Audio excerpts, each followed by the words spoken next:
The first stage of the new product development journey is about getting clear on your end goals and development priorities. Do you want to produce your idea and build a business by competing in the marketplace, or are you more interested in seeking out a licensee or a buyer of your idea?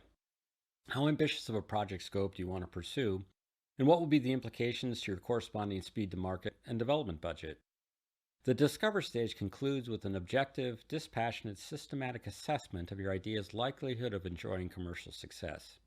We call this our project's right to succeed.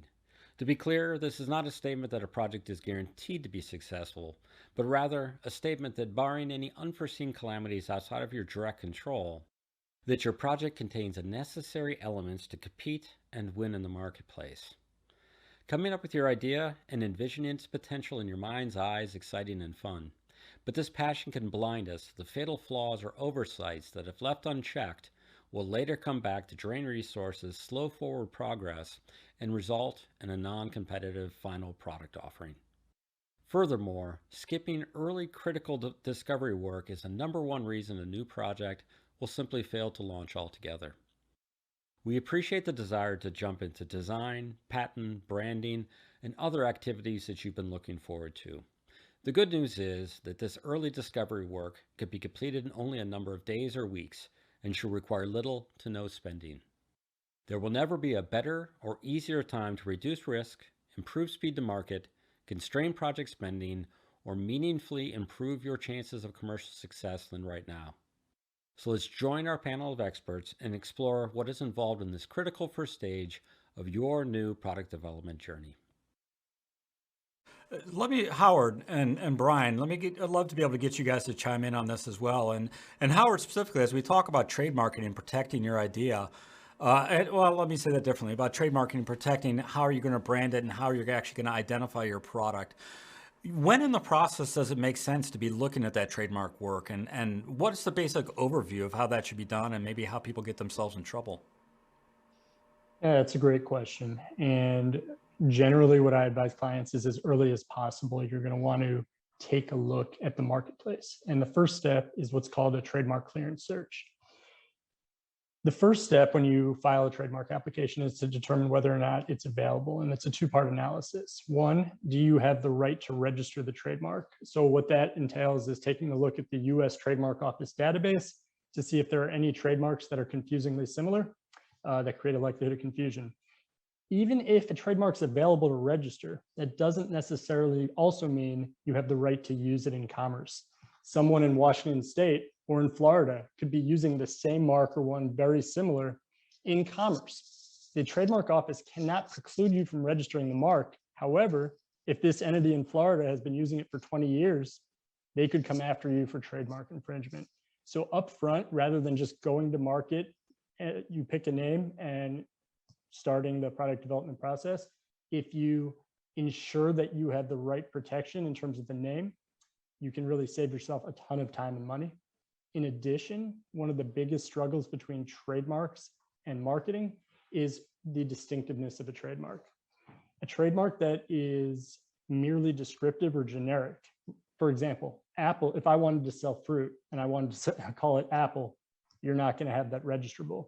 But Apple for computers is arbitrary. It's a strong registrable trademark.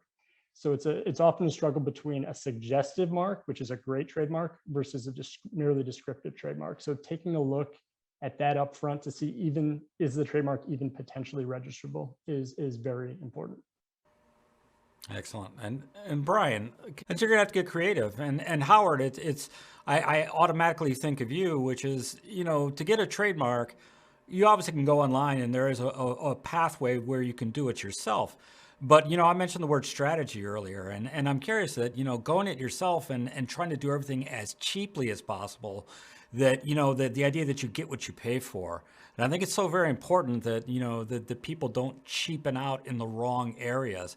And I think the trademark could be one of those areas where it's very wise to make sure you have a strategy in place and not just the actual mechanics, because heaven forbid, what could possibly go wrong, or what are the pitfalls of going it alone on the cheap when we talk about trademarks? That's absolutely the case. You can certainly file a trademark on your own, but the problem is one or two small errors along the way can completely not only doom your trademark application, but could really create all sorts of problems down the road in terms of your business. What I advise clients, especially over the past few years during the pandemic, the number one thing we've seen is everyone's selling online. Online counterfeiting is humongous, and you have to have a plan in place. And the reason I say this is when you file a trademark application, within 3 days, it's all public record. And once it becomes public record, bad faith actors scoop up your trademark as a domain name and then try to sell it back to you. So upfront, you're going to want to know within those 2 days, you're going to want to file a trademark application, secure a domain name if you haven't already, as well as secure any social media handles as well. If you can get all of that in a plan upfront, you're going to be in a great position. However, if you simply just go ahead and file something, you may have to end up spending thousands of dollars and or initiating like a UDRP, an administrative court proceeding, to secure back your trademark in a domain name. Wow. We actually have a question came in, and let me shift over to that. And Howard, thank you for that. That's very good information. Howard, let me talk to you for a little bit about that same type of question, which is closing thoughts and things you'd like to leave with the audience. We're going to have Joshua from NGM is also going to be joining us in a little bit to talk about patents and IP protection. But from a trademark or from a personal or from a NGM perspective, what would you like to leave with the attendees today? Yeah, absolutely. So we are a boutique intellectual property law firm based in Alexandria, Virginia, a few blocks from the United States Patent and Trademark Office. And I think going back, one thing that a lot of clients and just individuals don't really know in terms of trademark protection is you can really obtain a ton of value by filing what's called an intent to use trademark application. So let's say you intend to use a trademark in commerce and you're not there yet. You need some time.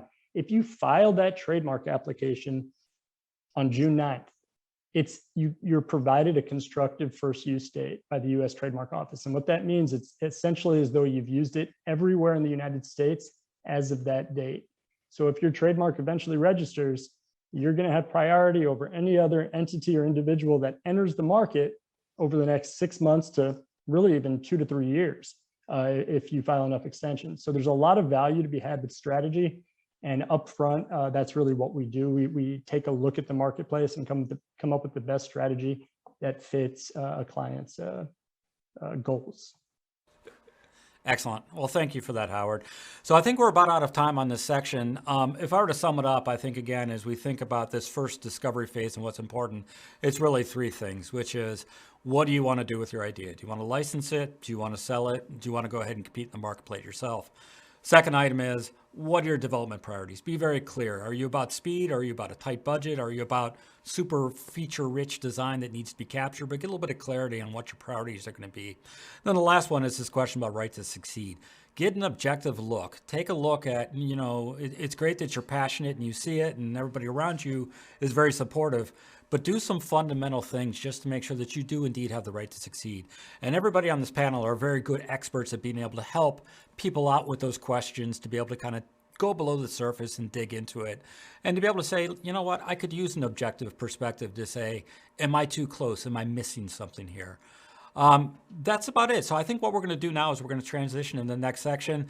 Thank you, everybody, for sitting down and kicking us off with such great, fabulous data.